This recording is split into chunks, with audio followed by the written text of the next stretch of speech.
Welcome to Image to Story. Get ready to explore.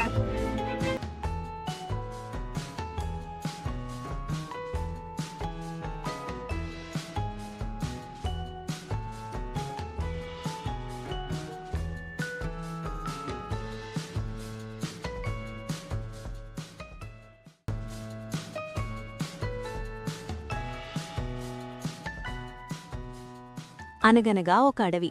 ఆ అడవిలో చిన్న సరస్సు ఉండేది. ఒకరోజు ఆ సరస్సులో ఒక చీమ పడి బయటకు రాలేక ఇబ్బంది పడుతూ ఉంటుంది. ఆ సరస్సు పక్కనే ఒక చెట్టుపై ఉన్న పావురం చీమను గమనిస్తూ ఉంటుంది. అయ్యో పాపం, చీమ బయటకు రాలేక ఇబ్బంది పడుతుందని చెట్టుపై నుండి ఒక ఆకును నోటితో తెంచి నీటిలో వేస్తుంది. అప్పుడా చీమ ఆకుపైకెక్కి బయటకు వస్తుంది. ఆ రోజు నుండి చీమ మరియు పావురం ఎంతో స్నేహంగా ఉంటాయి. ఒకరోజు ఆ అడవిలోకి వేటగాడు వస్తాడు.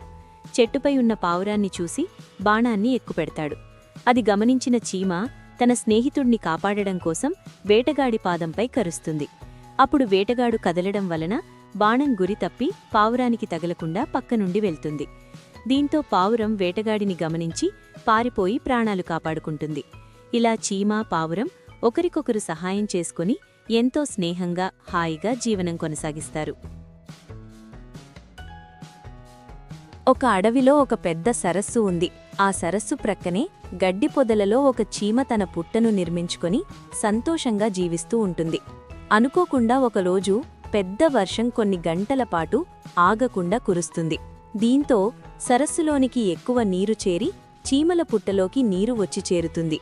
అప్పుడు తన పిల్లలను తీసుకొని పుట్టను వదిలిపోవడమే ఉత్తమమనుకున్న తల్లి చీమ తన పిల్లలను తీసుకొని మరొక సురక్షిత ప్రాంతానికి ప్రయాణం మొదలుపెడుతుంది.